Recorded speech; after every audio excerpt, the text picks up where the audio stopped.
สวัสดีครับผมรีวิวพินก่อนส่งครับตัวนี้เป็นพินโปร่งธรรมดาไม้สักทองครับ 2,190 บาทครับพี่น้อง3ไซส์15เฟตครับเฟตยังให้เป็นเฟตโค้งคือเก่าแล้วก็อินเลียสีขาวการเก็บขอบเฟตกับเนียนคือเก่าครับเฟตจัมโบ้นะครับผมเนาะให้งานเฟตเนี่ยเกียรติคุณภาพหลักหมื่นเลยครับแล้วก็มีเหล็กดามคอให้นะครับสเปคนี้ลูกบิดก็ให้ย่างดีนะครับแล้วก็หัวไม้โมกนะครับตัวนี้ 2,190 รวมส่งนะครับตัวนี้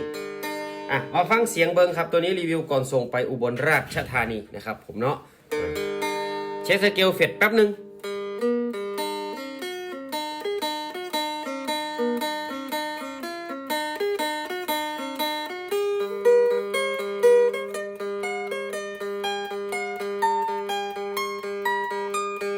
เนี่ยครับสายต่ำเล่นง่ายผมปรับให้แล้วนะครับผมสายต่ำเล่นง่ายปรับให้แล้วนะครับงามครับ 2,190 มา